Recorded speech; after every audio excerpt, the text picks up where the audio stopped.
It's my pleasure to introduce the group of speakers for today. I manage the CRP Attorney Alliance and have the pleasure of working with these folks who really have just ideal backgrounds for presenting this material. First up, we have Leilani Schweitzer, and she's the president-elect of the Collaborative for Accountability and Improvement. And for the past 12 years, she's worked in risk management for Stanford Medicine as a patient liaison. And in this role, she guides patients and families through Stanford's communication and resolution program.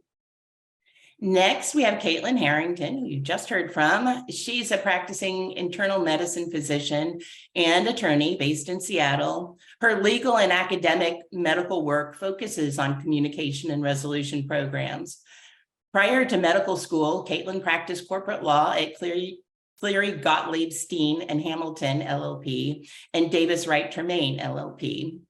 Caitlin obtained both her MD and JD from the University of Washington and her undergraduate degree from Harvard. She completed her internal medicine residency from the University of Washington and has been certified by the American Board of Internal Medicine. She's also a fellow of the American College of Legal Medicine.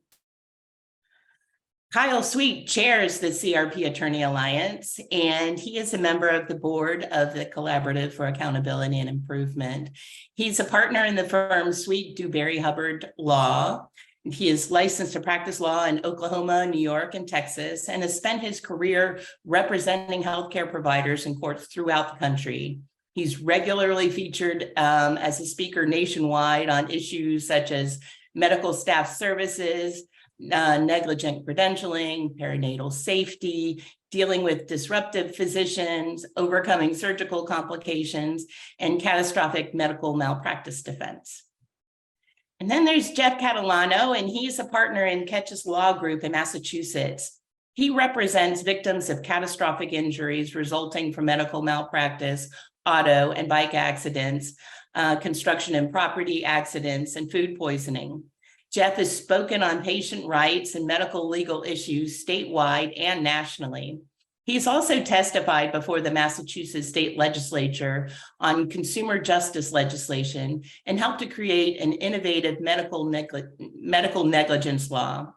Jeff is past president of the Massachusetts Bar Association and serves on the board of the Massachusetts Alliance for Communication and Resolution Following Medical Injury, which seeks to facilitate disclosure, apology, and compensation following medical injury, as well as on the board of directors for the Collaborative for Accountability and Improvement. And so with that, I'm going to turn it over to Leilani. Hi, everybody. Thank you for joining us today. I appreciate the opportunity to tell you a little bit more about the background of the collaborative. So the communication and resolution movement, which we shorten to CRP because it's healthcare and there has to be an acronym for everything, really evolved from the recognition that a more traditional deny and defend response to bad things happening to patients and families in medical settings was not serving anyone. It wasn't helping patients and families. It wasn't helping these physicians and staff involved in these situations. It wasn't serving anyone. And so this mode or response to bad things happening really came from that. And AHRQ, Agency for Healthcare Research and Quality, created what they created the Candor Toolkit, which I think is communicate and disclose, which is where candor comes from. And that was really an early part of this field. And as these methods have been put into practice, we're learning, we're trying to evolve, trying to get better at that, which is where the Collaborative for Accountability and Improvement really is a significant component of this evolution and further development. And the collaborative is housed at the University of Washington. The board has members from all stakeholder groups. So insurers, physicians, attorneys, patients and families, policymakers, all the people who either have experienced these kind of events firsthand in whatever way that might be, or really are passionate and care about it. And I feel like the group that is involved now is really, really diverse in every way and really very passionate and motivated to move this work forward, and that the timing is really quite excellent. And I have to give kudos to Tom Gallagher, the person who envisioned the collaborative and has worked tirelessly on something that is challenging for everyone. It seems like everyone has an opinion about it. Everybody thinks they know the best way. And I just really admire Tom for his perseverance and his efforts to move this forward. And because of all of that work, this approach is being adopted more and more at hospitals around the country. And as Caitlin said at the beginning, or I'm sorry, it might have been Karen. I'm sorry, I don't remember who said this, that this work is really going to be at the vanguard, and that we will look back and see that the idea of explaining what happened to people may seem revolutionary now, but hopefully it will not be decades before it is commonplace. And so I really appreciate your participation today and look forward to your questions and a continuing dialogue about this work. Thank you, Leilani. All right, so now what we're going to do is talk about some fundamentals of CRPs. Basically just set the stage for folks about what is a CRP? What is a communication and resolution program? Essentially, what communication and resolution programs are is that they are a principled, comprehensive, and systematic approach to responding when patients are harmed by their healthcare. And I think that each of those three words are really chosen with care and have a lot of meaning behind them. There are core commitments within a CRP. The first is transparency. Transparency with patients about adverse events is just a matter of respect for patients and families, and is absolutely essential. Everyone has a right to know what happened, why it happened, and how future events will be prevented. And that is really one of the kind of raisons d'etre for CRPs, why they are so important. Another core commitment within CRPs is an analysis to prevent future similar events. There's also a recognition that it is so key to support the patients and families as they're going through this, as well as the care team. There are proactive offers of resolution, both financial and non-financial when appropriate. And then finally, there's a recognition that a CRP needs to be highly reliable, and that you need to use metrics to assess if your communication and resolution program is effective, and really is principled, comprehensive, and systematic. So those are some of the fundamentals of CRPs. I'm going to work through now some of the materials which are created by the PACT Collaborative. We'll talk more about the PACT Collaborative later on in this webinar, but essentially it's a learning community. It's a group of hospitals and healthcare systems from around the country who have come together and embraced the communication and resolution model, and are working together to implement communication and resolution programs. And I'm using their material because it's so fantastic about showing and laying out what a communication and a resolution program is. So the first thing we're looking at here is a process map. And what this really shows is how systematic a communication and resolution program is. When something has gone wrong, in a healthcare setting, you can divide up the response to that under a CRP into different stages. So first, there's what happens at the moment that something goes wrong. And here, what's really important is to enter that into the event management software so that it can be tracked and people know it's happened.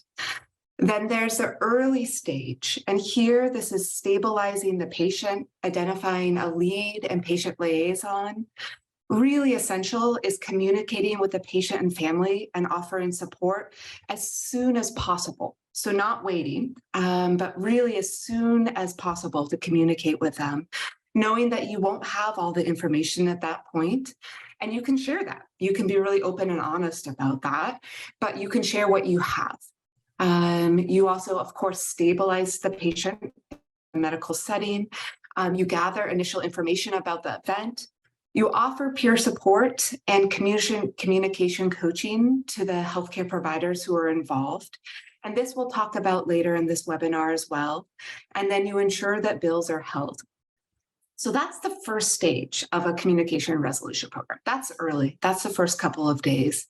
Then what you move to is the middle stage. And this can go anywhere from 1 to 6 weeks roughly. And in this stage, you're coordinating an event review. You're having ongoing communication with the patient and family. And I think this is really key, that this isn't just a one-time conversation. This is a commitment to ongoing conversations and sharing information as it's learned. You're complying with local, state, and federal reporting requirements. You're reviewing the event and identifying action items of improvement. And as part of this, you're interviewing folks, the folks who are involved, the clinicians, of course, the patient and family who live this. And you're following up with everyone. You're following up using just culture principles and providing ongoing support to patients and families as you're doing this. You're also initiating a claim event review. And then you're ensuring account adjustments is processed and communicated. After the middle response, you get to the later response. And this can be anywhere from weeks to months. Here you come up with a plan. And what's really important is you have action items and you have communication. You close the loop with the patient and family, and you solicitate feedback on how this experience was for them. You close the loop with the clinicians, and again, you solicit feedback on the process for them. You initiate implementation of action items of improvement, and where appropriate, you proactively offer compensation, which can be financial or non-financial in those settings. So this really, I think, lays out what a communication and what a CRP looks like as you walk through it. The PAC Collaborative also has come up with a number of other really helpful tools that describe the fundamentals of CRPs. The process map is what we just walked through. There's a driver diagram, which you can see on your screen now. And this shows how those 3 words that I said at the beginning, accountability, compassion, and transparency, can be broken up, and how you can build upon them to build a truly high reliable CRP. So for accountability, it's absolutely essential for organizations to prioritize CRPs as mission critical, to establish a highly reliable CRP process that supports patients, families, and involves staff, to ensure that event review uses best practices and reduces the chance of reoccurrence of these events happening in the future, to collect and monitor data and to learn to use your metrics, and then to promptly and fairly offer fair resolution. Compassion is acknowledging and reducing suffering, which is why we're all in this field of patients and families and staff, to treat all patients and families with kindness, dignity, and respect, to align the CRP process with the unique needs of each patient and family, to recognize that a CRP will look different in each scenario, in each situation, because nothing is ever exactly the same. And then transparency is the third principle. And here, this is really about creating and maintaining a non-punitive, just culture to provide folks with the tools and skills that they need to communicate and appropriately and transparently with patients and families, to communicate about harm events with everyone involved, and then to share that data both internally and externally. Other tools which are very helpful in a CRP are communication and coaching tools, which we'll talk about more later in this webinar, patient and family resources and guides, and then also guides to measuring and analyzing CRPs to ensure that they are doing what they are set out to do, that they are not just window dressing, but are highly reliable. All right, just briefly here, because I'm going to turn to Leilani in a second about the patient and family perspective. But patients and family are key. This is why we do this, and engagement is key. And so there has to be a commitment to focus on the patient and families, to transparently communicate, to prevent future harms, and to apologize. What you can see on your screen here, which I won't walk through at this point, but it's a roadmap that organizations can give to patients and families so they know what to expect and can anticipate what a CRP looks like. It's also essential to have patient engagement in the event analysis and to support patients and families, including an ally, and to provide resources for patients and families throughout this process, from the very beginning through the middle stages to the end. All right, so now to turn to the patient and family perspective, bear with us just a second. I'm going to turn to a different slide set and we'll have Leilani share.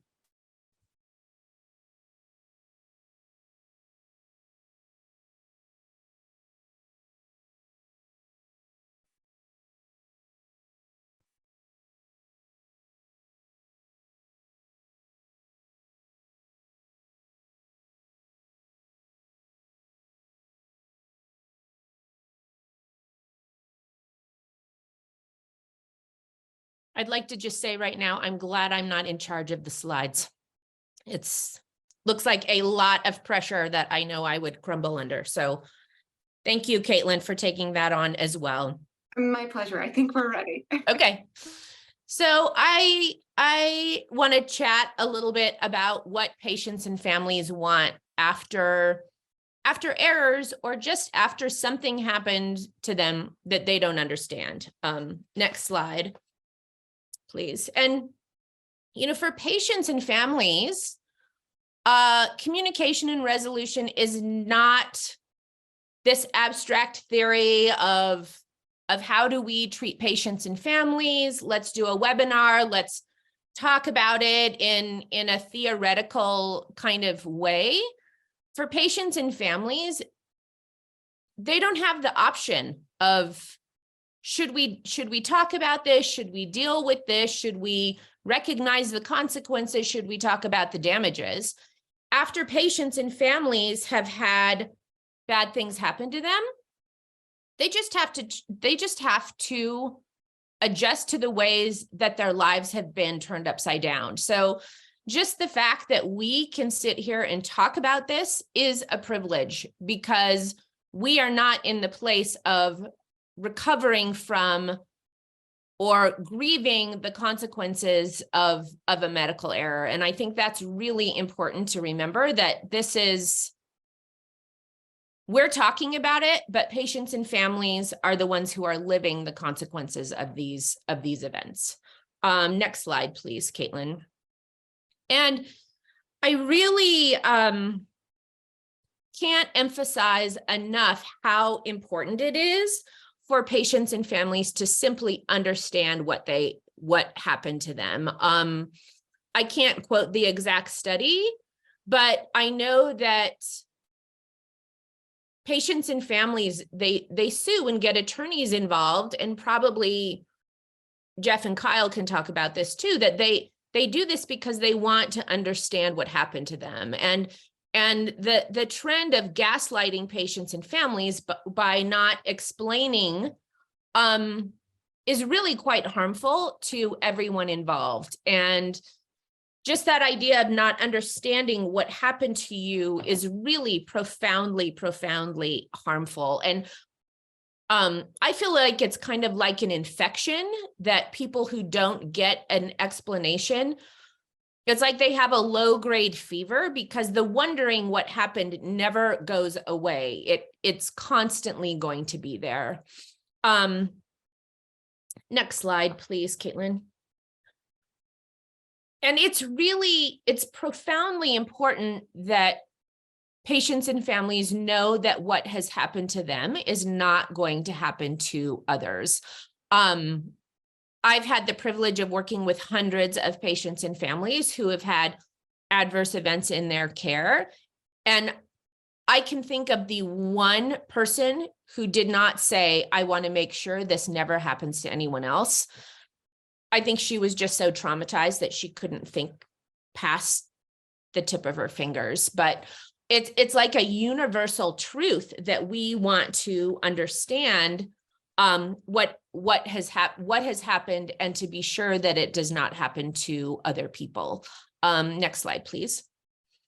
And the reason for that is that after bad things happen, we want to find meaning in it. We do not want our pain to be in vain. And the way to do that, or one of the ways to do that, is to learn from tragedies. And that learning is what can move suffering into meaning. And that too, I know is a very abstract idea, but it is really important for patients and families to know that their experiences mattered, that they are recognized, that they are learned from. And when that doesn't happen to people, it really impacts them quite adversely. Next slide, please. So I came to this work of working with patients and families at Stanford Healthcare because my son, Gabriel, this is a picture of him. This is actually a picture of him at his baptism, and his funeral would be exactly 3 weeks later in the same place that he was baptized. And so this photo is, as all of the photos of him are, very poignant to me, but he died after a series of mistakes made at 2 separate hospitals. He initially was misdiagnosed at my hometown hospital. I live in Reno, and he was misdiagnosed there. And then we eventually made our way down to Stanford Children's Hospital, where another series of mistakes happened that resulted in his death. And how those 2 hospitals responded to his death has had a profound impact on my life. The hospital in Reno chose not to respond to any of my letters or my calls. I have no idea if they learned anything from Gabriel's death, if they made any effort to make sure that children and adults with hydrocephalus were going to be safer in their hospital. I have absolutely no idea. And so for them, Gabriel's death was meaningless. It meant nothing to them. And 17 years later, this still stings me, and I still avoid driving by that hospital if and whenever it is possible. Next slide, please. So Stanford, they investigated what happened. They met with me, they explained, and they apologized. And at that time, I really had no idea that was quite remarkable. I simply, like most patients and families, had no frame of reference to know that explaining everything to patients when things go wrong is exceptional. I just thought, oh, well, of course they're going to tell me what happened. But now I recognize that that really is quite exceptional. And again, 17 years later, I think it still is quite exceptional, unfortunately, but hopefully we're picking up momentum, and all of you on the call can help us move this forward. Next slide, please. And again, I just want to go back to this idea of how damaging it is for patients and families not to understand what happened to them. And, sometimes patients and families or patients have experiences that don't devastate their lives. They don't die, they aren't disfigured, they don't have a permanent disability, but they still wonder what happened. And these are situations where it might be difficult for patients to get attorneys because there's just not going to be a significant dollar amount attached to the damages. But they still want to know what happened. They want to know what happened to their own bodies. And I have met many, many patients and families who have not had the opportunity to ask questions about what happened to them, who have not had anyone look them in the eye and say, this is what happened. We are accountable. We're so sorry. And this is what we're going to do to make sure it never happens again. And I think it should be considered a syndrome of some kind of what happens to people when they don't get answers. And I believe that one of the reasons why I can move through the world in a fairly functional way is because I know what happened to my son. I had people explain it to me. I've had the opportunity to ask questions. And it's really been an important part of my recovering and my healing. Next slide, please.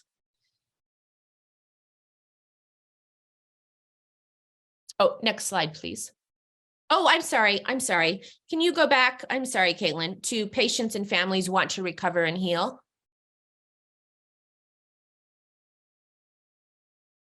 Okay, it's all right. I just have a couple more points that I want to make. That patients and families, we don't want to dwell on these events. We want to move on from them.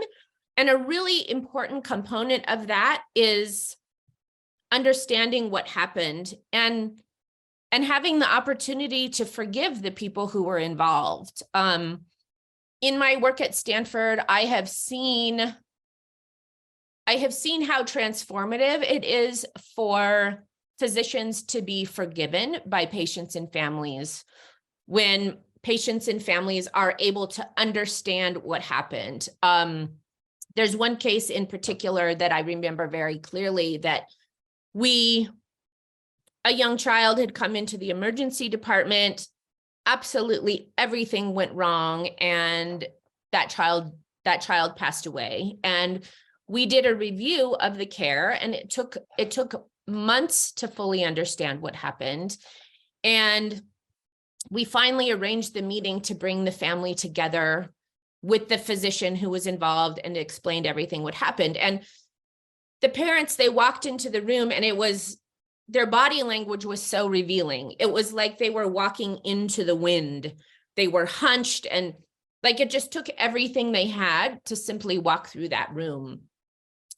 And then the physician who was involved in their child's care, she walked in, and she was walking against the same storm. It was so clear that it was profoundly difficult for her to be there as well. And we went through, the meeting was long, as you would imagine. And at the beginning, the fathers looked at this physician and said, "You are the face of everything that went wrong that night." And she didn't protest. She didn't try to explain. She listened while tears just rolled down her cheeks.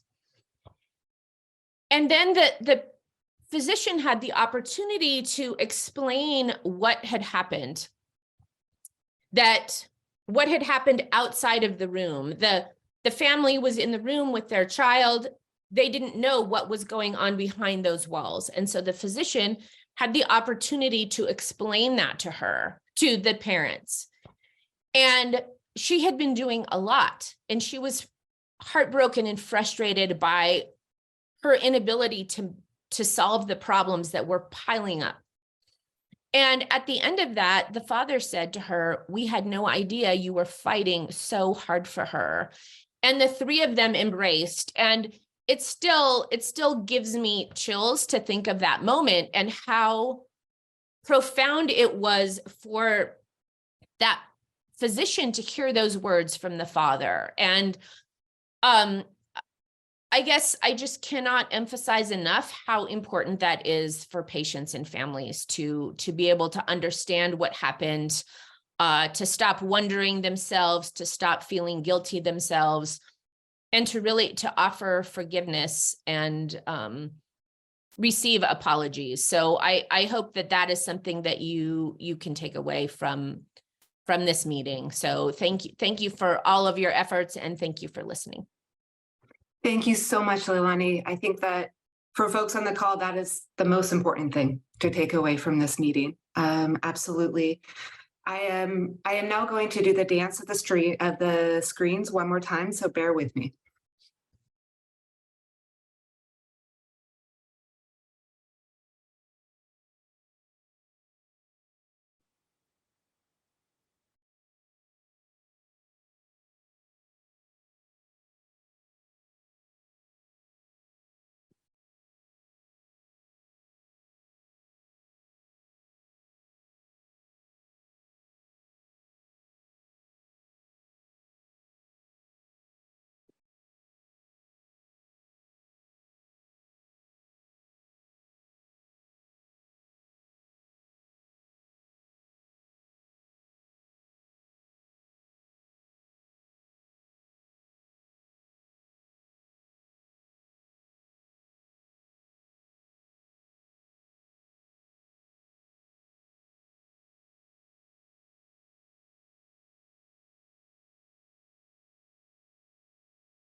All right, that didn't go quite as seamlessly as I had hoped, but we're back on the right deck. So give me 1 second just to start from the current slide. Okay, fantastic. So now I am going to talk a little bit about the physician perspective. And I bring to this my experience as a physician, both in trainee and now as an attending, and then working with trainees and other attendings. And I just want to kind of talk about, and as well as talking to many other physicians who have been involved when something has gone wrong. And I want to start by saying that the most important thing is what Leilani just talked about. So none of the emotional harm I can talk about now comes even close to that suffered by patients and families. So I just want to set that stage, that this is there, but it's not even at the same level. However, when you talk to any physician, they go into healthcare to help folks uniformly. They go through years of training. They're working 30-hour shifts as residents, and then they are devoting a lot of their life to helping other people. So when something goes wrong, it has a significant emotional impact. When you talk to folks who have lived through a mistake, they talk about this pit in their stomach. It's just this horrible, nauseating feeling when you realize that something has not gone how you wanted it to go. And humans are humans. Doctors are humans, and humans make mistakes. And so that is part of life. And so what happens after that, I think, is really important to talk about. Almost uniformly, there is a desire to apologize and a desire to be transparent. There's a desire to acknowledge that something went wrong. And I think here, that's where that deny and defend culture caused just layer upon layer of harm. So it clearly harms patients and families.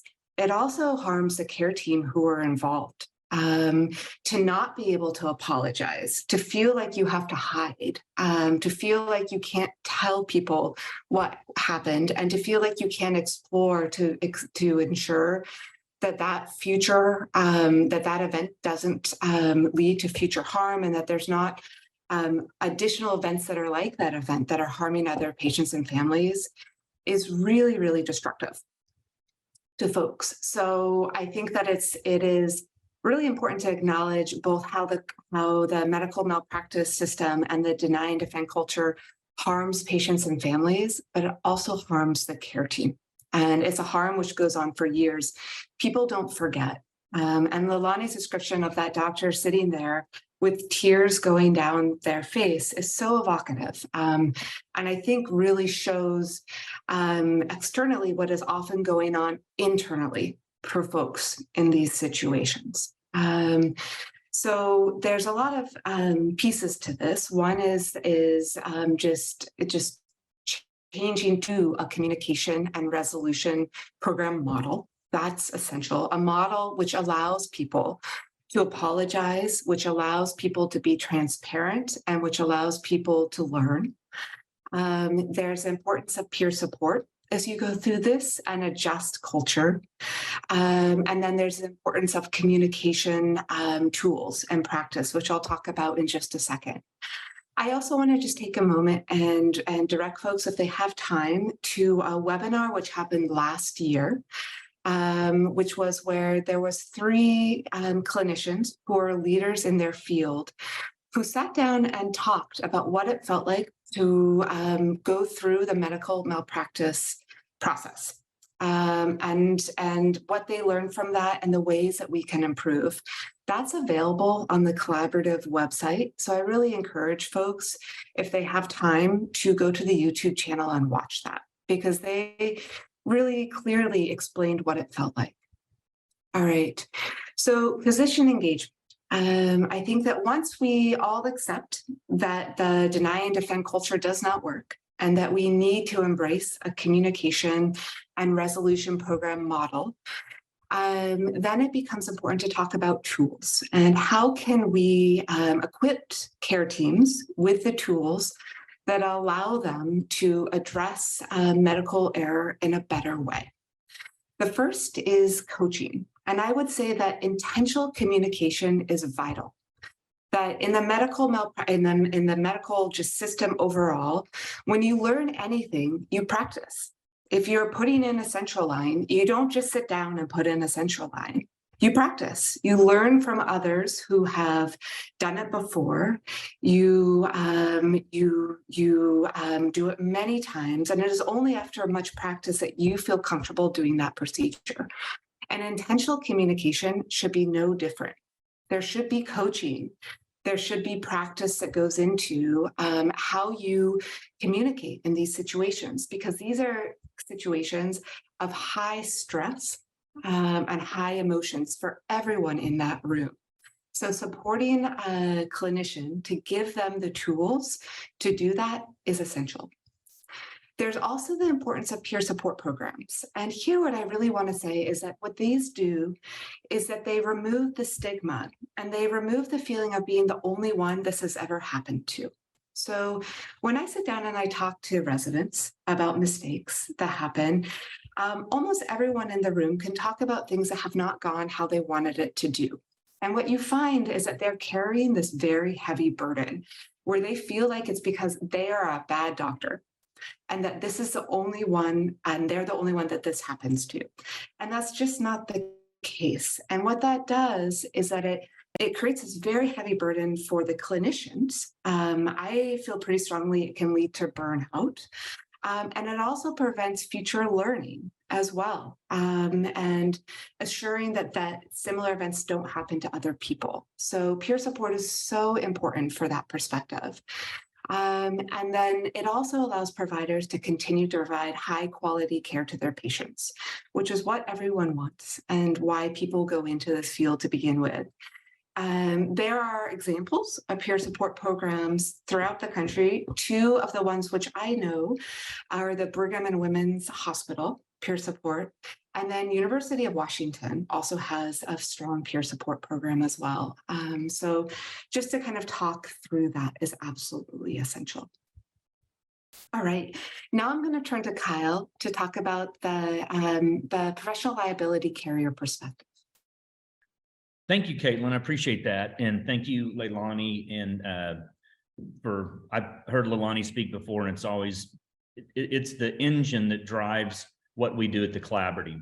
And so I think it's always important to have that in mind, because that sometimes, unfortunately, we recognize that the values all of our healthcare clients state, there's systems in place that prevent them from living those values. And so what I want to talk about initially in this perspective is kind of the lay of the land and a glimpse behind the curtain for all of those on the call, because hopefully we do have plaintiff attorneys and defense attorneys and in-house attorneys who work within the healthcare institutions themselves, as well as the third-party payer world, and also the professional liability carrier and the risk management perspective. So basically, right now we're in what's a historically significant hardening insurance market, and we're also in a world where most physicians, or many of them, are becoming employed, and we have a unique opportunity to have positive change, not only for patients and their families, but for physicians and other healthcare providers delivering services, because we have more control, particularly in the way healthcare is consolidating to larger institutions. We have greater control. When I started doing this 27 years ago, there's a lot of malpractice carriers for physicians as well as hospitals, and whoever was on the claims committees who would make decisions about whether the institution was going to recognize liability or deny it was the doctors who were most defense oriented. They were the ones who had the most skin in the game. They were representing the disciplines that had the most exposure to liability, in surgery, OB-GYN, and things like that. And so it's changed now that the physicians who are, a lot of these committee members are employed physicians. They don't feel the same personal financial implications of patient harm events. So also, with the way risk financing occurs in the professional liability setting, is we have an opportunity through a lot of, many of these institutions have captive insurance, so they have more control over the decision-making process and the turning their risk financing mechanism into something that does reflect the values, and they control the mechanism essentially of allowing it. They're the gatekeepers of our healthcare institutions living their values. And so what I want to talk about is the way it happens, and the way it unintentionally has resulted in the deny and defend mentality becoming institutionalized.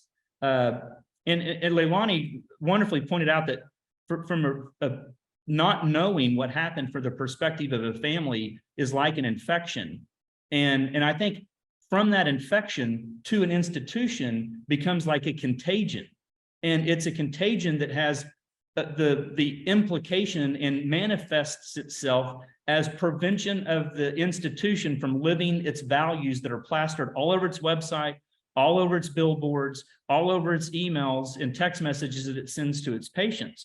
And so what we need to do in the communication resolution process is to understand that we can't restrict any one of the stakeholders and carve out roles that we want for them. We have to involve the stakeholders in all of them. And so for the perspective of a liability carrier, what we have to understand is how it is that they do their job to evaluate claims and compensate patients who've been injured by their care.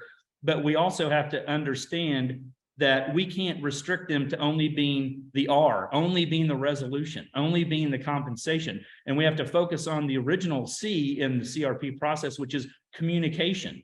And we have to understand how the communications that they need to be involved in and what skills they bring and what resources can be provided as we all are trying to, create a more just culture for patients and providers within the healthcare system. So the very first thing I think it's important to talk about is the information that the risk management and the liability carrier that becomes a friction point is when other areas of the hospital or the healthcare system do all of the CRP stuff and then just expect a check to be cut. And that's where sometimes there's a friction. And so what we have to make sure that we do is recognize that in these risk management and professional liability carrier departments and divisions are human beings who are the gatekeeper of the resources necessary to not only fund a financial recognition of patient harm being caused by one of our providers, but also the ability to push resources to the entire process, identify the people on the map of the kind of the wireframing of how the process works and selecting a lead. All of those are roles that risk and professional liability can be an incredible partner for a CRP process, and not just that we butt up against them when we're wanting to finance a conclusion of a patient harm event. So deploying the knowledge is something else that's really important. A lot of these institutions, what we're trying to do is learn from what happened, not only so we can accurately, transparently, and timely communicate that to the patient and their family, but we also are supposed to be charged with many instances, not only improving care, but avoiding additional harm to that family and patient by not giving them additional information. And ironically, the department, for lack of a better phrase, that has the best access to resources to help and assist in that process, oftentimes feels left out because they're only being viewed as a payor only. And so part of recognizing the role that everybody plays is recognizing the value they have to living the values that our institutions claim. So I think it's really important to recognize that the knowledge that we gain by patient harm events has to have a risk and professional liability buy-in in order to deploy that throughout the institution and throughout the system, so we have meaningful opportunities to address patient harm events. Because right now what happens most often is where risk management feels that they already have this under control, and they feel that they have a disclosure policy, and they feel that they're already living this value, because when something happens and it's obvious liability, they recognize it and they want to pay for it. And then I call that fool's gold, because they believe they have a system in place to capture patient harm events, but what they really have is reinforcing not a process that is repeatable time and time again with leadership buy-in of the entire institution. They just have on a one-off on occasion captured the risk. And what we're talking about is not capturing the risk. We're talking about compensation for someone who's been harmed by their care, and facilitating a process where the families questions are answered, support is given to the caregiver, and that we have a holistic approach to managing these events, learning from when they happen, and then deploying that knowledge throughout the institution so we can improve patient care, improve physician and nurse retention, and live the values that we claim that we have. And the medical professional liability carrier is a critical teammate in that for all of us: plaintiff lawyers, defense lawyers, patients and their families. So it's a really important component to what we're trying to do. And the first recognition of that is carving out a role early in the process, but not yielding control to them exclusively on the compensation. And so the way most of these institutions can be accessed is we want their expertise, we want their resources, and we want them early in the process so that we have their buy-in, and that helps kind of take the bricks out of the deny and defend process that occurs even when you have these stated corporate values of transparency and valuing patients and their experiences. So it's a unique situation, and oftentimes they feel like they're just being asked to pay at the end, and we need to involve them throughout the process. Thank you, Kyle. That is really helpful, and sets a really good background too for why we're doing what we're doing. Well, and one more quick thing, Caitlin, just on that point, is part of the communication process is to finance and compensates a patient and their family for when there has been a harm event. It takes communication, it takes communication throughout, because there's reporting requirements that have to go up depending on how the tower of risk financing is constructed for that particular institution.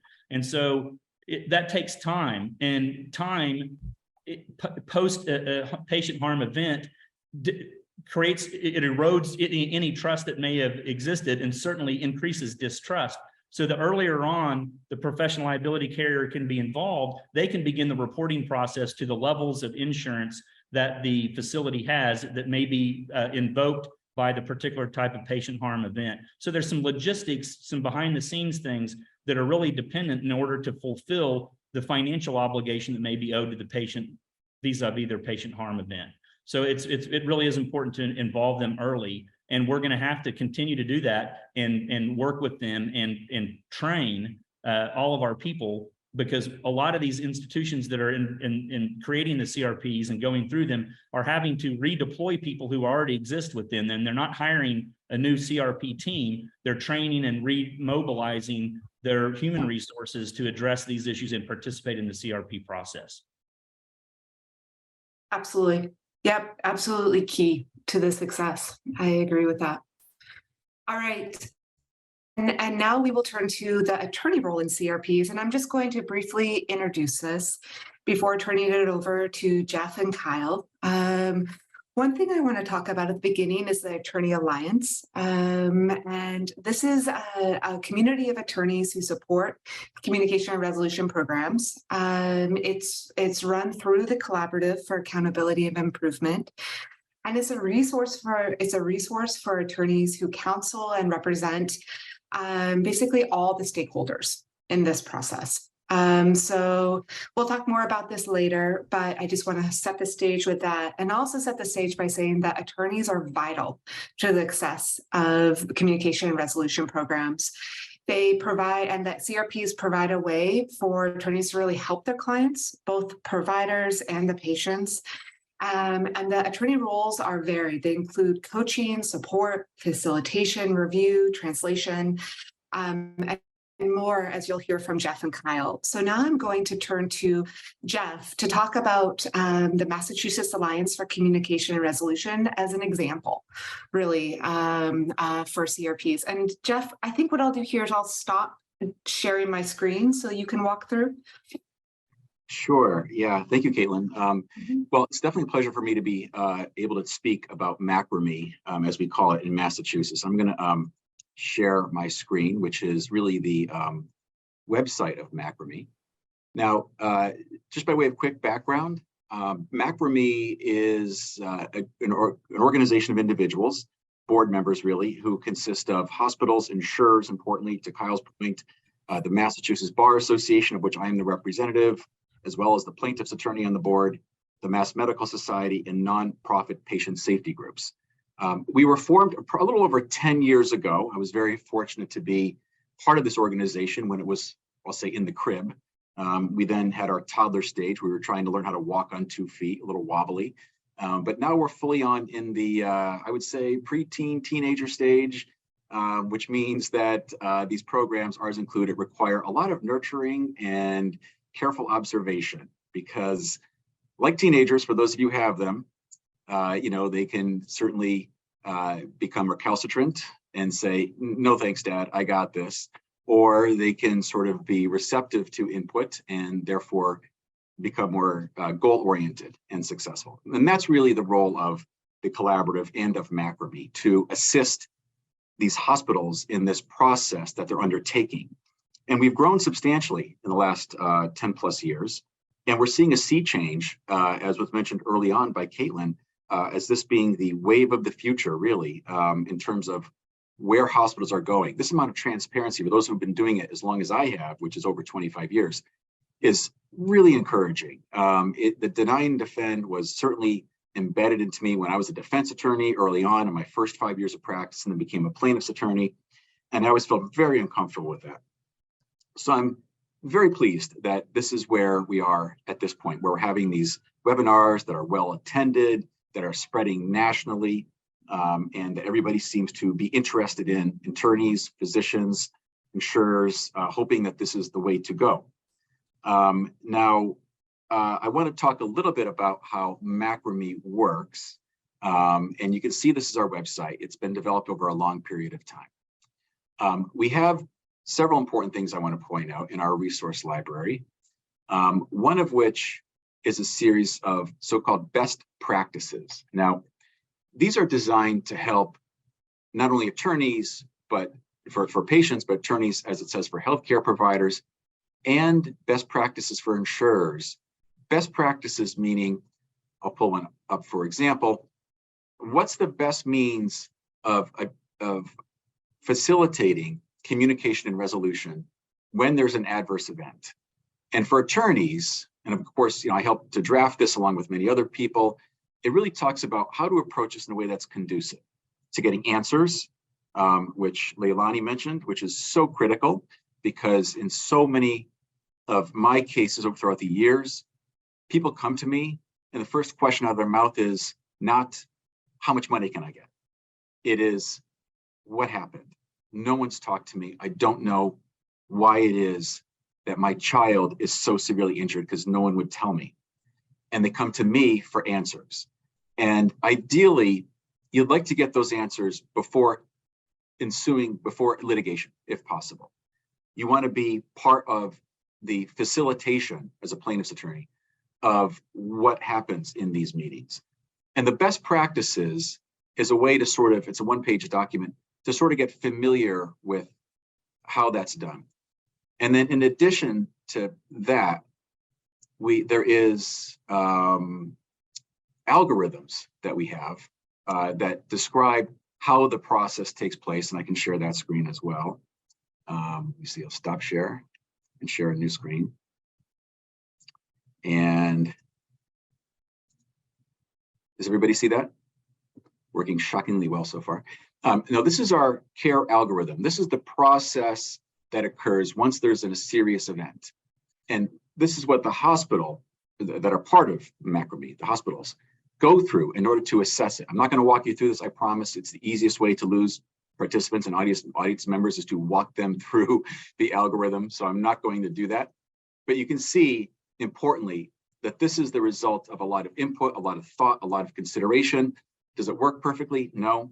I will talk about later on in my presentation how these programs can work and how they cannot work. And that's been my role on this committee with the collaborative that's hosting this, but also with macrame, more or less to make sure that they practice what they preach. That, to Kyle's point, that they're standing by what they put on their website. And that has been my role on both committees. I was early on, the trial attorneys, of which I was one of the representatives, and the Massachusetts Medical Society, we came together in 2012 and we crafted joint legislation designed to facilitate these exact type of communications and transparency. And it's still improving itself, but I will say it's the only time that anyone can recall lawyers and doctors coming together on legislation that wasn't just tort reform, just what's caps on damages, wasn't about trying to prevent patient rights, trying to expand patient rights in the context of allowing more people to get compensation earlier rather than dragging it out through costly litigation, which not only is expensive for both sides, but increases the anxiety for everybody involved. These are very anxiety provoking, not just for the doctors, not just for the patients, but also for the doctors, absolutely. That is designed most importantly to improve patient safety. And that is really what these programs are trying to do ultimately and foremost. Let's improve patient safety so that the thing that happened to Gabriel doesn't happen to someone else. And I can honestly say that I participated in a large number of these meetings, some of which have gone well, and I've learned from those experiences that they can happen very well, and some of which haven't, and I've learned from those experiences what doesn't work. But when a hospital truly stands behind its beliefs and its values, and it practices not only it practices ethos and not only pathos, and they do it in a way that really is designed to facilitate conversation and answers, it can be amazingly rewarding to be part of that process. And I don't just mean in terms of compensation for the family, which is in many times, not every time, part of what happens in these processes, but also in terms of like what happens as a result of them. And I'll give one brief example and then we'll go on to the next speaker. But I had a case involving the Brigham Women's Hospital here in Boston, a very reputable hospital. And it was a case involving an elderly ma'am who went in for a chest x-ray, there was a lesion or a suspicious mass, which wasn't reported to him undeniably. It just wasn't reported. And he then progressed and the cancer metastasized in a short period of time, and then was rediscovered on a subsequent x-ray at the Brigham when he went in for a very different reason. And they undeniably admitted that they missed the mass and then metastasized in that period of time. What was his life expectancy at the time of the original misdiagnosis? That was in debate. But what they ended up doing is calling me into a meeting with about 12 other people. The provider was there. He was one of the providers who felt obligated to be there, a practicing surgeon, very busy man. And along with the defense attorney for the hospital, myself, the family. And we were able to learn through that meeting that the hospital institutionalized a new system that was very elaborate, but very well thought out and data driven to prevent this same thing from happening to someone else. And it was so incredible to hear them relay that to the family. And that was as rewarding as anything.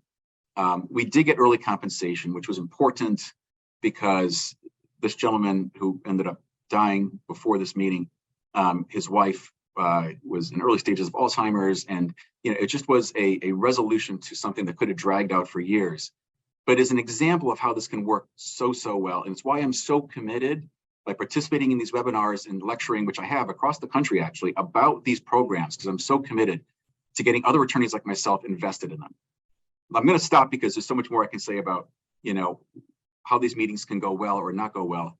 But I wanted to give a brief introduction to myself and macrame and why it's so important that we try to institutionalize this in other hospitals.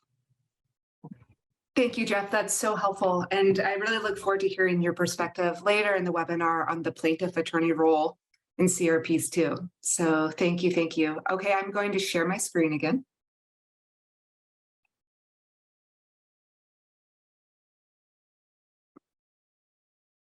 All right, great. So now to turn to the next slide, just very briefly, Jeff was speaking about the state law passed in Massachusetts, and we wanted to just let folks know, we won't go into this in depth today, that there have been a number of states that have adopted candor laws. These include Colorado, Iowa, Massachusetts, Oregon, Utah, possibly soon Minnesota. So this is a wave of the future, not only because it's the right thing to do, and because it will likely be something which is asked for by payers and different federal regulatory bodies, but also states are starting to recognize this tool. So we really encourage folks to look at the Collaboratives toolkit, which has summaries of these laws. So just to sort of put that out there too, that state legislators are also understanding that this really is the wave of the future. All right, and now I'm going to turn it over to Kyle. Thank you, Caitlin. Also, just to dovetail on what Caitlin said is, and she mentioned it about, third-party payors, and there's a tremendous buzz going around the country about CMS and other large third-party payors recognizing that this fulfills their one of their contractual obligations to their insureds, their healthcare insureds, by making sure that when they're contracting with providers, that the providers have to have a CRP process in place that in order to secure that contract with the that third-party payer. So that's the traction that I think is existing that is driving this change fast. So I applaud everybody for being on this call. And I also just wanted to say, coming off the heels of my friend Jeff Catalano, we're really fortunate to have him not only as a board member, but as one of the founders of the Attorney Alliance. And he and I have spoken around the country to different groups, healthcare clients together. That's been really rewarding. And it's really nice to see when a healthcare institution can bring plaintiff attorneys and defense attorneys together, but with the recognition that there has to be collegiality and professionalism in order for us to represent our clients.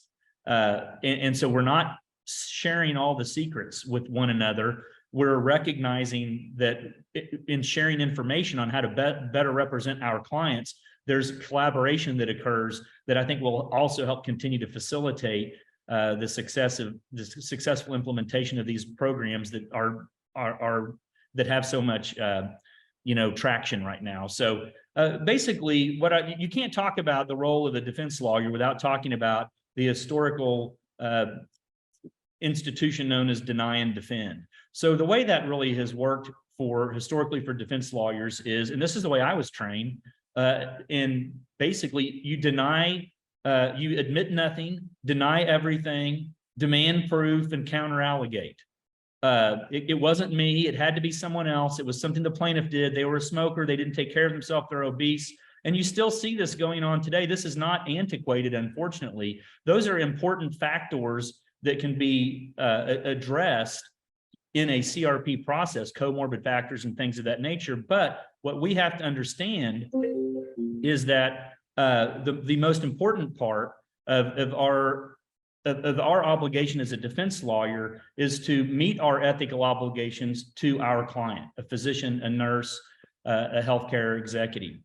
We don't do that if we just shut everything down and become Dr. No, and prevent any communications with the family, prevent transparency or sharing of information. And that communicates to families, just like Leilani, that we value privilege over ethics. And we would rather hide our mistakes than promote a culture of sharing information and knowledge to prevent harm events from happening in the future. And I am convicted that if we do not recognize that CRPs are the pathway to our reimagination and redefinition of our ethical obligations as plaintiff lawyers and defense lawyers, that we're really performing a massive poor service to our clients. And in my perspective, that's healthcare clients. So historically, we've scared clients into not participating. We talk about Jeff Catalano and the boogeymen on the plaintiff's bar and all. If you tell them this, they're just going to want to make more money. It's a bad decision. Shut down any attempt at an ethical exploration of potential care-causing harm events. And what that results in, we deny negligence, defend all care, even bad care. And of course, what happens is we know the vast majority of these cases don't go to trial. So they're not all getting dismissed by a frustrated plaintiff or dismissed by a zealous judge. They're being resolved. So if they can be resolved early on, which they're being resolved eventually anyway, is not there a better way to do it, where we actually assist our clients in understanding their ethical obligations, which allows us to live our own. So one of the things we hear that's a stumbling block to that is that I hear it when I'm talking to my clients at my large institutions around the country saying, you need to do this, create a CRP process. You don't have to hire a lot of people. For the most part, it can be mostly budget neutral. It makes sense, and you're living your cultural values. You'd be shocked how many of them say, oh, we already have that. And I'm like, really? You have a CRP? Yeah, we have a CRP. And I'll say, let me see it. Where's your policy? Where's your framework? Who's in charge? And they can't produce anything because they believe they have a CRP process because they have a disclosure policy, or they have they did this last year when they had a case that was a terrible case, that was a mistake, and a patient had a bad outcome, and they resolved that case before litigation began. And if you could advance the slide, please, Caitlin. And what that does is it feeds the fire of this deny and defend, because it results in our clients feeling like they have a process in place that they do not have. And so when it comes time to actually meaningfully respond appropriately to a patient harm event, we don't have the resources with which to do it. We can't truly recognize them because we don't have an institutional buy-in. We don't have leadership buy-in. We don't have the boots on the ground and the nurses and the aides and the physicians who have been communicated. This is what you do when something like this happens. So it is a process, and the defense role is critical in that. We have expertise in law, policy, and communication, the educator role to prepare healthcare leadership and clinicians prior to a patient harm event. So defense lawyers have a law practice that can be built around helping your healthcare clients, and particularly your institutional clients, not only build, but respond in real time to events that are happening to make sure that the process is being followed appropriately, and guiding your client through that harm event, both the communication and the ongoing aspect of working with your healthcare provider. So where appropriate, we involve, and not all, this is kind of a misunderstanding, I think, and Jeff knows so much about this, but not all patient harm events result in a level of harm that is going to be an amount of money that would interest a lot of plaintiff lawyers in taking on that case. And so there's this feeling that we're going to bankrupt our healthcare system if we acknowledge our mistakes. And the reality is that there's a real difficulty for healthcare institutions who have robust CRPs to actually find lawyers to guide the patient and their family through this process. So one of the big outreaches we try to do at the Attorney Alliance and the Collaborative is really CRP growth is dependent upon defense lawyer buy-in, and it's really dependent upon plaintiff lawyer buy-in. So we really need to build one another up in this in order to have successful CRP, so we can meet our obligations to our respective clients. And if you could advance the slide, Caitlin. I want to talk about the ethical considerations, because those really should be driving the role we play and the attitude that we have towards the actions we're taking in the CRP process of response to patient harm events. First of all, people who know me who know me well are gonna be like, this knucklehead has given us a lecture on ethics. But yes, in this context, I know a little bit about this. So the model rules restatement of the law governing lawyers is rule 1.4. And you reasonably consult with a client about the means by which the client's objectives are to be accomplished. So knowing what is important to them allows you to achieve their goals. That's not a bumper sticker. That's not a corporate value. That is our ethical responsibilities. That is what we are promising when we accept that assignment. We are promising that we are going to consult with our client to meet their objectives. And it was not until I was involved in the Collaborative that I had a lawyer tell me one time that the most important question he always asked his clients, the very first conversation he had was, what is important to you? And it was shocking to me because I'd never asked any of my clients that, because I was so ingrained in that I tell them what's going to happen in the case. Here's the process. Here's what's going to happen. Don't worry. We give the tough guy talk. We try all these cases. We've won this percentage. And I recognize I was doing a major disservice to my clients, whether it's a physician or a nurse or a healthcare leader, by not asking them, what is important to you? What are the values that you live so I can help you achieve your goals? And the model rules go on to state that we have to explain the matter to the extent necessary for a client to make an informed decisions regarding the representation.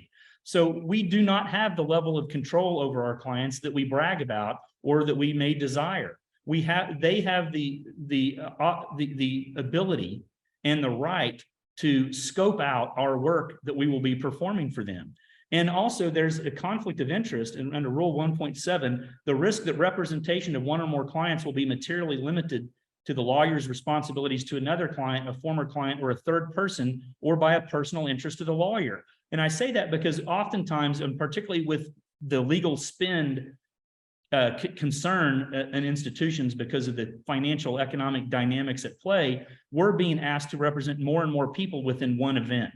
The hospital, all the doctors because they're employees, maybe all the nurses. And many of those physicians may have involvement in the care that may not be, that they may be in conflict with one another. And that conflict, it shouldn't be a control factor that, oh, if we have one lawyer representing all of them, we'll squelch any of that. We should promote each of these people for having a lawyer who's representing their interests and allowing them to live their values and to make, to achieve the goals of their institution.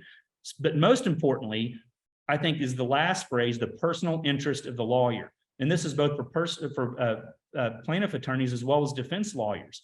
And really the only person on the defense side that truly benefits from engagement in prolonged conflict is the lawyer. there's hardly any benefit to a client, even if you wind up getting what you think is a less of a financial settlement at the eve of trial. The emotional trauma, and I don't use that word lightly, the emotional trauma that a physician goes through when you're denying bad care and trying to defend bad care is terrible. It's obviously, as Caitlin pointed out, it pales in comparison to anything that a family goes through. But do we want to be facilitating a failed strategy that puts someone like Leilani and her family through this, when the only person who can reasonably, objectively benefit from it is my ability to turn in collections on my billable hours? And so that's something we really have to be honest with ourselves about, and not use this, the ruse of we need more time, we need more information, we need to explore. I've defended a case like this, and instead of representing our clients' best interests in the process and their values, representing our own. If you could advance to the next slide. So for attorneys in the defense bar, CRPs are a system through which they can best fulfill our ethical obligations in the strongest representation of our clients in supporting them. And that's the part, Jeff mentioned this, the emotional satisfaction that we can have as lawyers. And Jeff's emotional satisfaction can come from, delivering a result for his client, even if it's just getting additional information. And for me, it can be helping my client adjust to the realities and coping skills, and getting them help when they've made a human mistake and caused harm to a patient, which they don't ever want to do. And a physician, obviously, my clients have an ethical obligation to do no harm, first do no harm, and that's a continuing obligation. And so when we talk about our ethical considerations, I think it's really important to recognize that if we have a client who has harmed a patient, we have an obligation to make sure that that physician or caregiver is not continuing to harm that patient by denying access to questions being answered, to additional resources, and not just coping skills, but resources. Could be physical therapy, it could be pharmaceuticals, it could be lots of things that we have the resources to help drive, but instead we choose to keep our clients silent.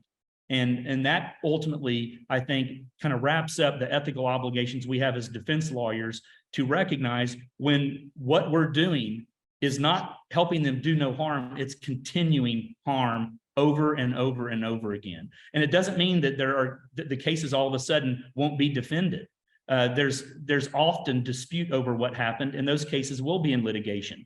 And I think if a lawyer's concerned about it, CRP limiting their practice and reducing litigation, if that's a concern to you, I think that you need to take a long glimpse into the mirror and with these ethical, and reread these ethical rules, because what you're going to see is if lawyers who have buy-in to CRPs are the type of lawyers that healthcare institutions want now and will want in the future.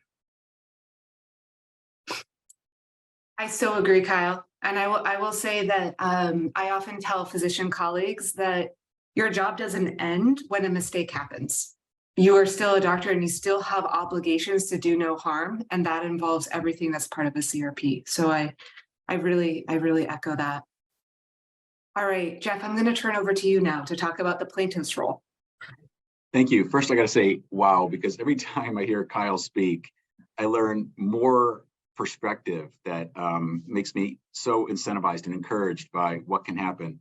Kyle's right. We have lectured, I think, in DC and Seattle and Minnesota, and I feel like I want to buy him a steak dinner every time I meet with him, but then I'm reminded he is from Oklahoma, where they have the best steak dinners ever, best steaks ever. So I'm just gonna have to fly to Oklahoma, Kyle, and buy you a steak dinner, because I just find you so interesting to listen to. With that, I want to talk about the plaintiff's attorney's perspective on these. Now, as it's bullet pointed here, first, I think I want to capture something that was highlighted by Kyle and by Caitlin, and it's this do no harm concept. And what I find so important about these programs is that we have to, necessary to the right mentality for these programs, is that we have to approach them as part of the healing process, right? I mean, the injury is still occurring even after the event itself, because there's the long-term implications to the family and to the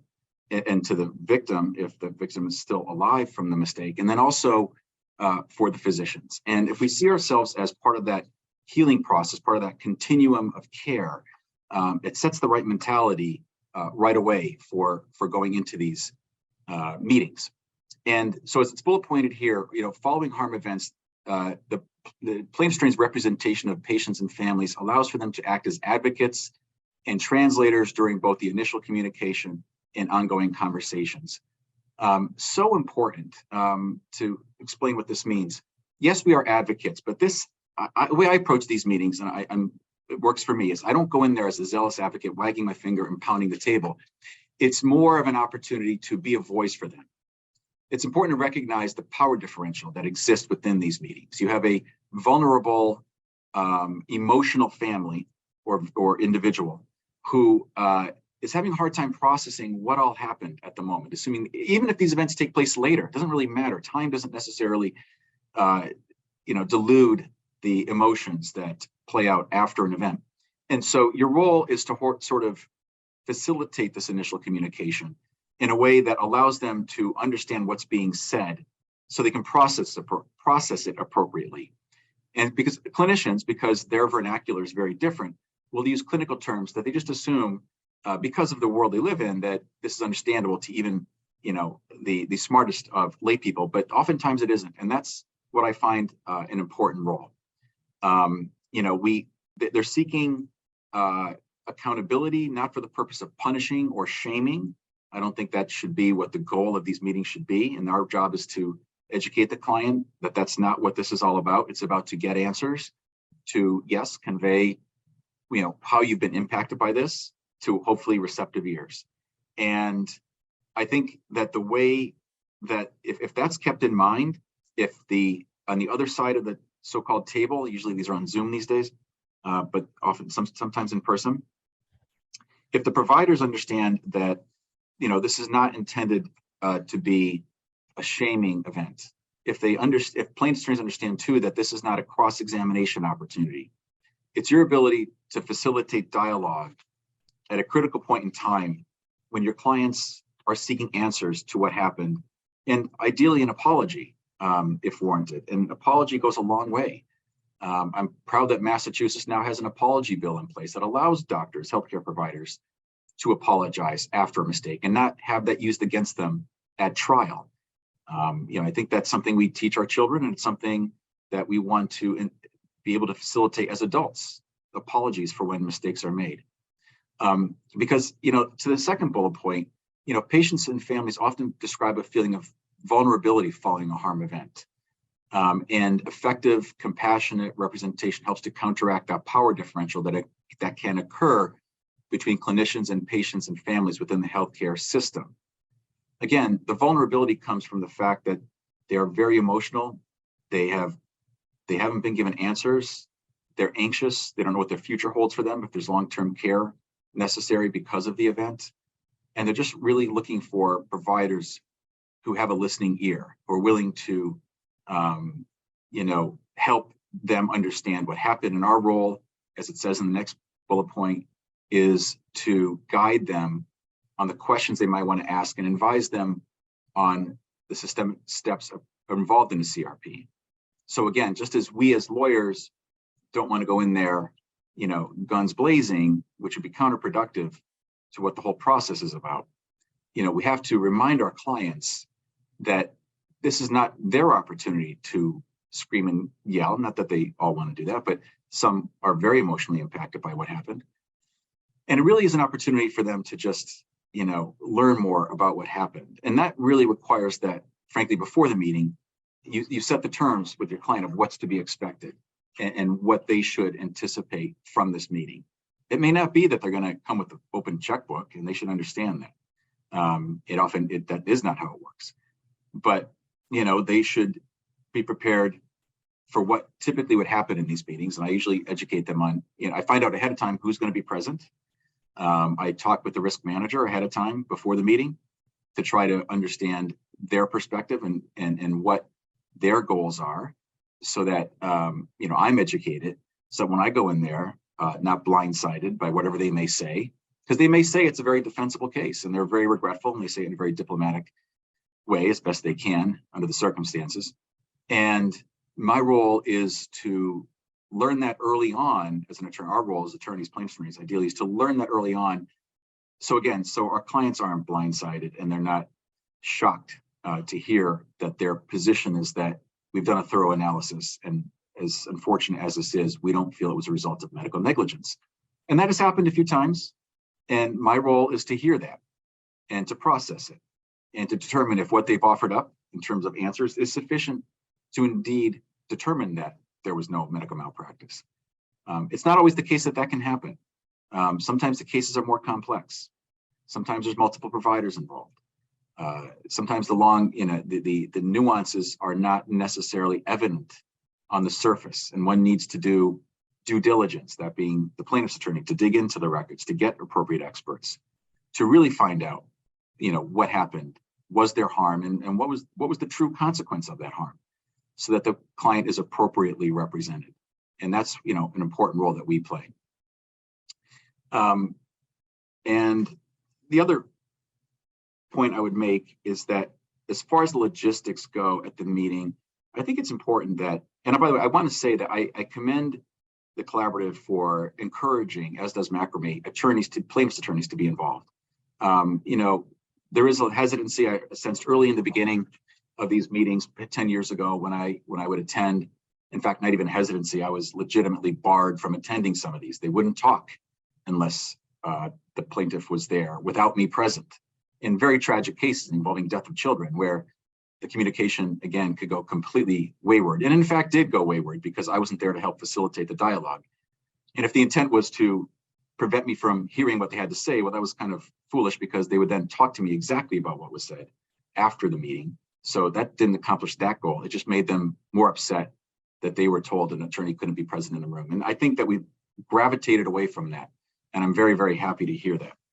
I think defense attorneys being present is very encouraged. I often have conversations with the defense attorney before and afterward, especially if there's potential resolution involved, because that involves the attorneys negotiating back and forth. Now, just as Kyle expressed some of the concerns about the defense attorneys have about these meetings, there are a fair number of plaintiffs attorneys, maybe even many who are participants in this, who might look at this with a jaded eye. Experienced lawyers who say, well, this seems like a wolf in sheep's clothing situation, a situation where they invite the patient in, they talk about what happened, they express their sympathy, they convey an apology, and then the goal being to get them to take less than they deserve. That is not an illegitimate concern, but I will tell you that is not the true intent. The intent is to resolve cases earlier if they can. Which can be beneficial to the plaintiff, as in the example I gave, where a widow was left without her husband and needed money to support herself going forward. And, rather than dragging it out for 4 years, early resolution and, for a fair number is the appropriate thing to do. But, it's important that plaintiffs attorneys go in, I think, with an experience that let's give this the best shot. Let's be open-minded. Let's hear what they have to say and not assume that this is a wolf in sheep's clothing kind of situation. Defense attorneys too, hopefully will appreciate that this is an opportunity, in line with what Kyle was saying, to do right by their clients as well. I've, had the experience of doctors who get dragged through 3 years of litigation. And it's not pleasant, obviously. And I got to do my job, and my job is to cross-examine them and to get down into the details and do an effective deposition, which I'm sure is unsettling to most doctors when they're being probed and prodded on what they could or should have done differently. And, if there's an opportunity to prevent that, I'm sure that defense attorneys would willingly grasp that. I think it's important that the physician be at the meeting. I know there's a lot of reluctance to that, but in the times that I have participated, the physician's presence goes a very, very long way to making the family or the patient feel as though they're invested in what happens. The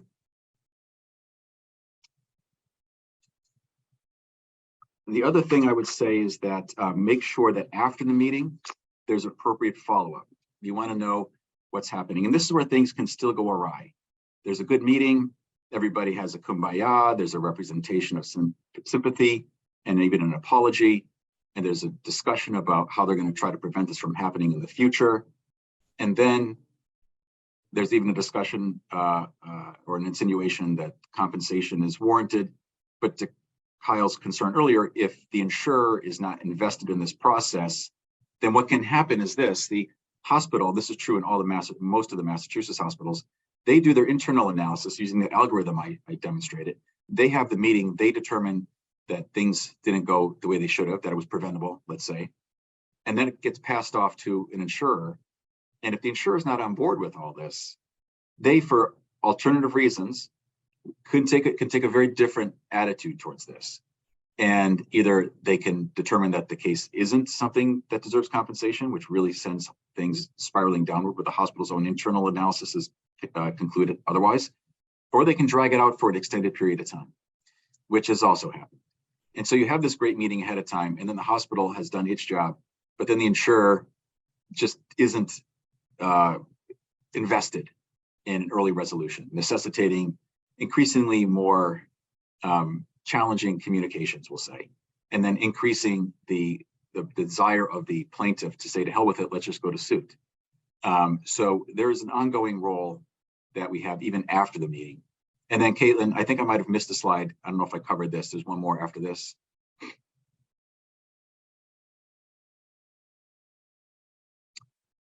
Okay, so this captures in line what Kyle was saying too for us, is that this is how we fulfill our ethical duty too, to give the client the best representation. And that means too that the lawyers who participate in this process must have some experience, preferably a lot of experience with medical malpractice litigation, trying cases, winning cases, losing cases, because you can't really adequately advise a client on whether to proceed with litigation, whether to accept compensation that's being offered, unless he or she, the plaintiff's attorney, has had extensive, extensive is a strong word, but a sufficient amount of experience dealing with these cases such that they have an educated approach. Because anyone who's done this for a long time knows that even the strongest of cases can be lost.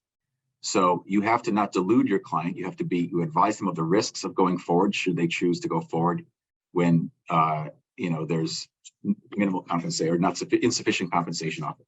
But at the end of the day, really what this is all about is early on facilitating communication so hostility doesn't set in on both sides of the V, so that resolution ultimately down the road becomes more and more difficult, so that costs don't increase on the defense side and plaintiff side, so that there's an opportunity for the right thing to be done, for all of us to be part of the so-called continuum of care, right up to the point where there is this resolution program and in certain circumstances compensation. So thank you.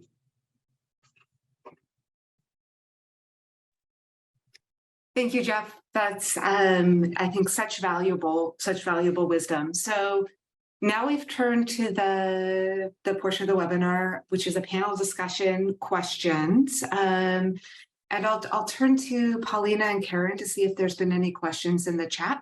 Unless any of the panelists have anything they'd like to say right now after listening to their colleagues. I had just one quick point that Jeff brought up that I think is a great point, and that is when you're discussing the resolution from the liability carrier standpoint, there is a practical reality in many hospitals still today that you may have multiple different physician carriers involved in a patient harm event. Let's take, for instance, a surgical complication. Well, an anesthesiologist may very well be insured by one company, and the surgeon may be insured by another, and perhaps a neuromonitor, monitoring remotely might be insured by another.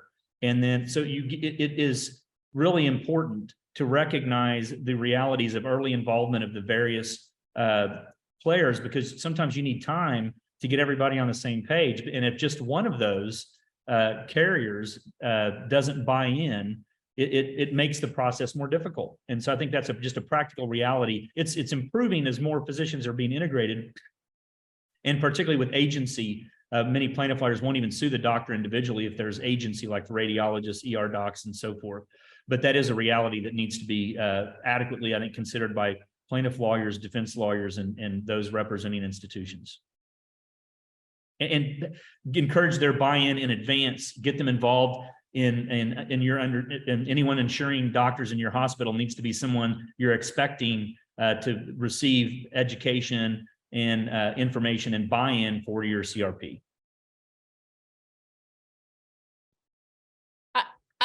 I see there's questions, but just to follow up on what Kyle talked about, at Stanford, we've had cases like that where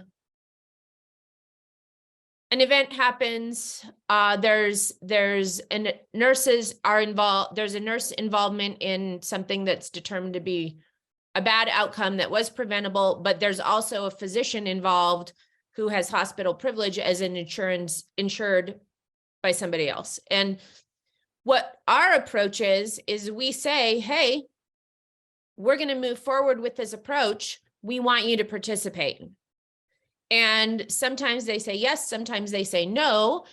And depending on what that response is, I start explaining that to the patient and family. So in one I'm thinking of right now, we're going to meet with you. We're going to discuss the nursing care, but any questions you have, you need to talk to your doctor. And just to explain that and get them to realize that like long ahead of that final meeting. And that has worked fairly well for us.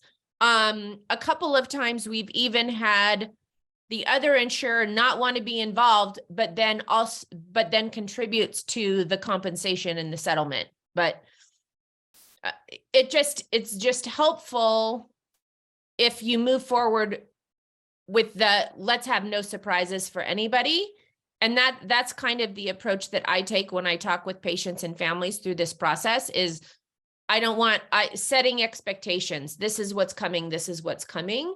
And then just making sure that everyone who's involved understands what the big questions are for the families, like what you talked about, Kyle, of what is most important to you, to know that for the families before you go into these meetings. That has served us well, that approach. So thank you for that, Leilani. We have a few questions in the Q&A, and so I want to pose these to the group. Max and Sewell has a question saying, for physicians practicing in states with charitable immunity laws that limit liability exposure for hospitals like Massachusetts, they are sometimes receiving conflicting advice. First, from the facility's disclosure policy for the attending physician to take full responsibility for the event, even if he or she did not have direct contact with the problem, versus a concern if the injury was caused by another source, such as new electronic medical record glitch, which seems like it should require a hospital admin rep to provide some accountability in the interface with the patient and family. And they're not suggesting deny and defend, but more focusing on clarifying accountability. Who would like to respond to that? I would say, just because I've had this experience and this is an issue with physician integration as employees comes up a lot. And that is basically making it a physician problem for the institution or vice versa. And to me, there's a conflict. If you're going to report a physician to the National Practitioners Data Bank, and you're dealing with federal law at that point, and you want to be very careful about expecting an attending physician to accept responsibility they do not have for a mistake that was made and then report them to the data bank. I think it's a bad practice for physician retention. It's also, problematic because if that physician has an obligation to dispute those findings, and not only dispute them, but provide written statements of those. And most of my carriers involve us in the process of writing the disclosure that is made to the National Practitioners Data Bank. So I think that's a real concern for conflict of interest. And if it's being promulgated by hospital administration or risk management, then that's a practice that needs serious examination.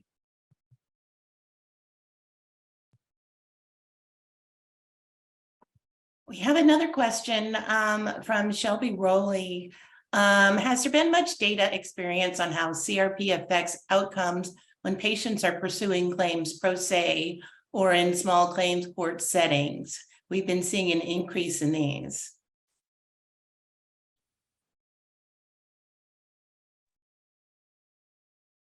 Anyone on the panel notice? I'm struggling to understand that question a little bit, as far as, I don't know there's been any studies correlating patient outcomes from CRP processes with those pursuing pro se or small claims. I don't know that study's been done. I think, Karen, are you aware of any of Tom's research kind of going? I know there's been positive findings of CRP facilities have CRPs have, are seeing increased quality of care, but not necessarily from it correlating to small claims or pro se litigants.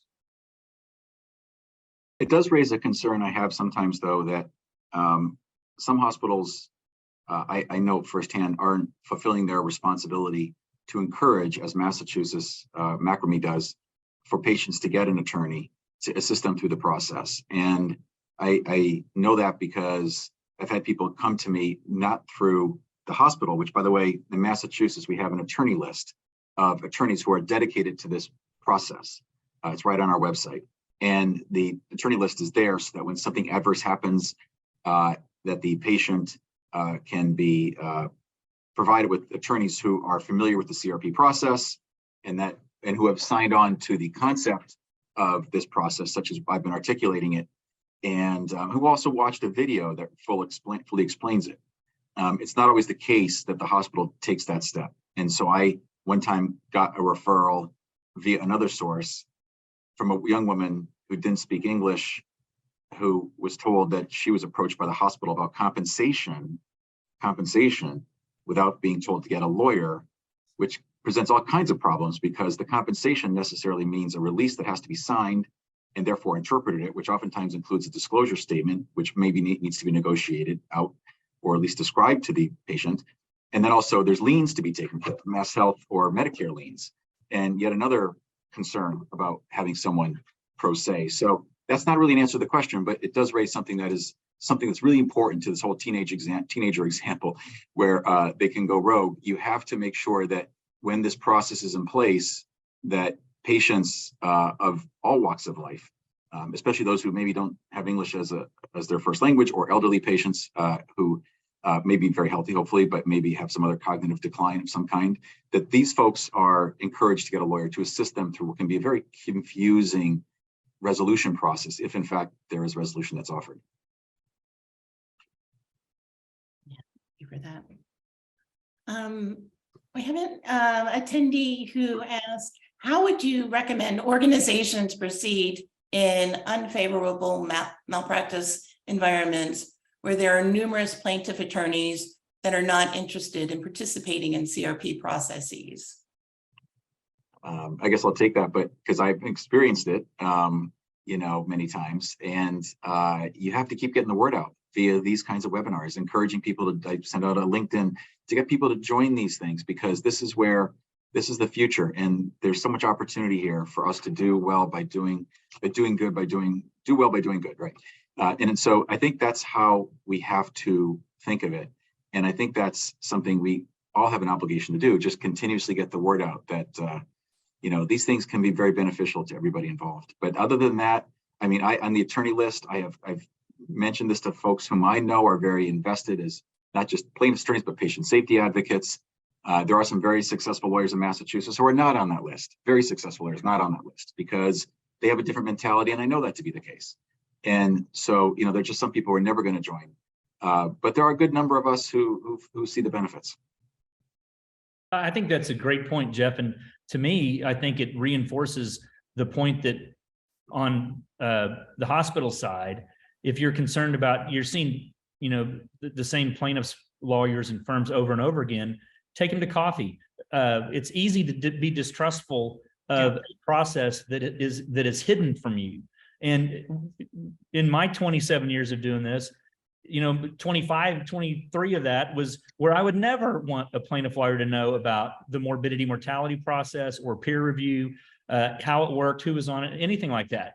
And so we're going to have to get comfortable with the fact that to ask someone to trust us, we're going to have to give them reasons to. And I think that cuts both ways. And plaintiff lawyers who want to be involved in a CRP process but are suspicious of it, I encourage them to get involved. The better you understand the processes, the better you can serve the interests of your client. And that's true regardless of what stakeholder you represent as an attorney in this. It starts with building trust, and we're starting from scratch with many people. We have another question. A challenge with proactive disclosure is that there could be a lot of information not yet known about the event immediately after it happens. Question is really how to be transparent when the facts are pending. So I'll speak to that. So you be transparent about what you know. I very frequently talk to patients and families in the immediate days after an event has happened, and I will say we don't know everything now, but we're really working to understand. I'll explain the process of what we're trying to do to understand. I will talk about what are the big questions that we're still working on.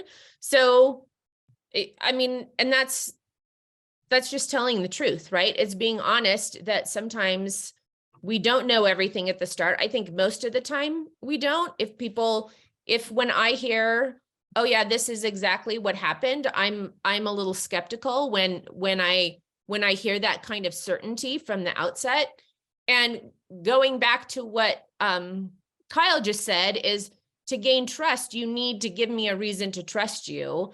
And so sometimes I will say, depending on the circumstances, I will say, we may never fully understand what happened. And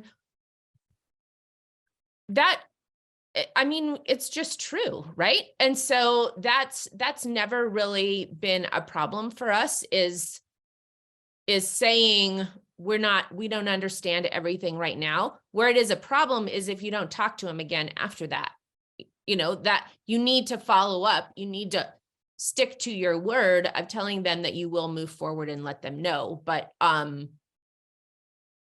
yeah, it's transparency is transparency. It's not just a little bit. It's you explain where you are right now. I guess the way that we talk about it is, say what you know when you know it, is the little phrase that we have, or we've used.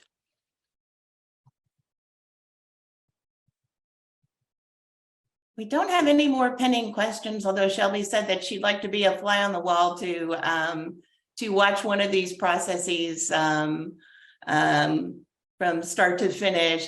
Wonder if the panelists have any questions for each other, or topics that came up in each other's presentations that you'd like to explore further together. I would like to maybe expand upon that concern that one person expressed about the charitable cap and liability, because it's what we deal with in Massachusetts. Shockingly enough, the Brigham, Mass General, Beth Israel, even Harvard University have charitable caps. For the hospitals, it's $100,000. For Harvard University, which is struggling to survive, as you all know, has a $20,000 cap. So it's a real something I find frankly abysmal, because what happens is that where there's a system error, which is often the case, there's no ability to get reasonable compensation for that if it's a serious injury. So one necessarily needs to sue the hospital, the doctors and the nurses. It's the only means of compensation for nonprofit hospitals in Massachusetts. For-profit, different story. And I feel like that is problematic in a major way. And there's nothing we can do about that. It's an impediment that has existed since I've been practicing, also for 27 years. And we just have to deal with it. It's an unfortunate situation, because so many times, if it was the hospital error, insufficient staffing, insufficient training, that sort of thing, medical record system issue, problem, well, then you certainly want to go that direction, by the way, because they have plenty of money, frankly. They even carry $5 million of insurance when they have a $100,000 cap. I haven't figured that one out. So the reality is, though, you necessarily can't go after the hospitals, and you must drop them because of that cap if you do sue them in the beginning, because the jury doesn't know about the cap. And so the jury could award, as did happen in one case, not mine, a $20 million verdict got reduced to $20,000 at the time because the jury wasn't aware of the cap. The jury figured, oh, well, it's at the hospital. They got tons of money. Let's not hear poor Nurse Jones or Dr. Smith. And it was, frankly, a huge error on the part of the attorneys to allow the hospital in through the time of trial. And everybody's learned from that. And certainly we all don't continue with the nonprofit hospital. So it's really an offside comment, but it's something that I thought I'd mention in response to that.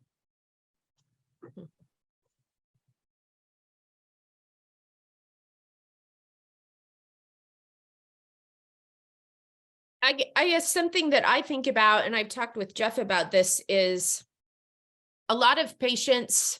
So I work at Stanford in California, where there are caps on what patients and families can collect after malpractice, and that is recently changed. But many times it can be really difficult to get patients and families to even take their case. Partially just because those caps have been so low.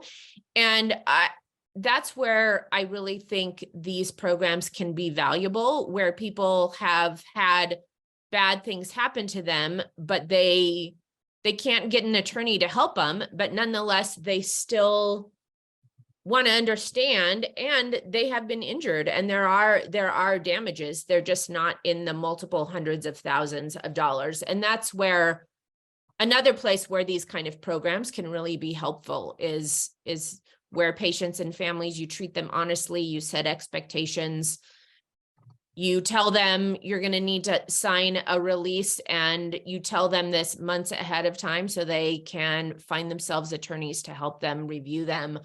But that's just something that I think needs to be recognized, is not just for the really big cases, but also for the ones that, for patients and families, they're huge. But in terms of what those of us on this call recognize as consequences are still fairly small, that these programs are really helpful for that as well. I absolutely agree, because for like you said, the patients and families, they're not small. And for the physicians who live through them, they're not small either. And so they should be given the same due. I absolutely agree. We have another question, and this is related to the state laws. Are you finding that the full intent of the pillars of CRPs are being eroded by individual state laws? For example, trading transparency for non-reporting of doctors to the NPDB. That's a good question. It's a concern. I mean, you want to facilitate transparency, but if there, maybe many of you heard about the doctor in New Hampshire who had 20 lawsuits against him, and made big press in the Boston Globe for a period of time, and no one knew about these things because lack of reporting. And certainly as an educated patient, or a patient who wants to be educated, just like any consumer, you want to know what you're buying. You want to know who's going to be, whose knife you're undergoing, and what the skill level of that individual is. And I personally don't think that a malpractice case or two makes you incompetent. I just don't think that. I've seen many good doctors who have made mistakes, and they've been settlements, and they're not necessarily deemed completely incompetent because of that. But when you get to something like 20, that's a concern. And so if there's multiple cases of doctors who are committing malpractice, yet the reporting requirements don't evidence that, that would be a concern. Now, here in Massachusetts, we have not only the National Practitioners Data Bank, which we can't access, but the Board of Registration has a website where settlements are reported. And so there is some accountability that way that still allows us to be educated in our selection of physicians. But honestly, I don't know how many patients even know about it or go to it in order to determine how skilled is or is not the doctor. They go to the website and trust that they went to Harvard or someplace nice, and that's enough for them. So but it's a very valid question, and I don't have a great answer for it. I think what I see is not necessarily exchanging transparency for not reporting. It's who they are, who is being reported. And I see it all the time because a lot of the, particularly physicians who are not hospital employees, still maintain in their malpractice policy the right of consent to settlement. And so what happens is sometimes the bad actor, for lack of a better phrase, when you're involving multiple defendants in hospitals or one hospital and multiple physician defendants, a doctor who may have been the one who is believed to have caused the injury, but they are obstinate and use this contractual right of consent to settle and refuse to settle, which then with now the existing onset of agency law imputing the actions of so many physicians to a hospital, whether they're employed or not, that it really creates issue where to capture the risk from the hospital perspective, they wind up settling the case and don't really have the capacity to report a physician that they may not have made a payment on behalf of. And the plaintiff lawyer may be in the position of, I'm just wanting a settlement and I'll dismiss the case globally. And I think what we see is, physicians who kind of bully their way through the legal process can get rewarded for that by using their right of consent to settle as a sword rather than a shield.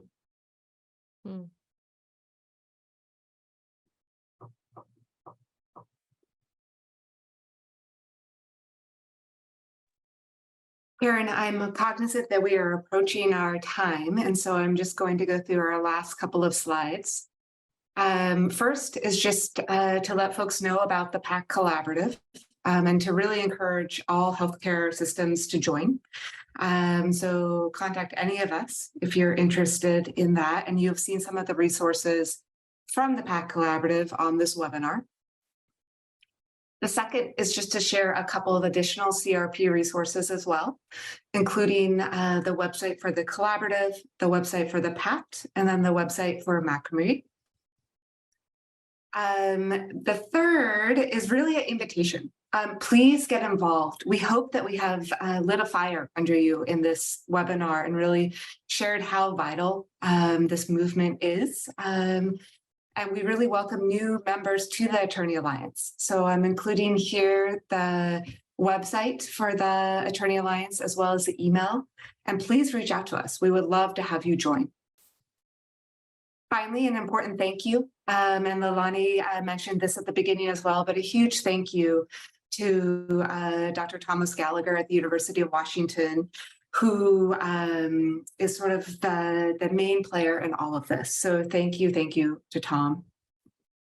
And thank you for all of our panelists for joining us. It was such an honor to have all of you join, and to everyone who joined the webinar.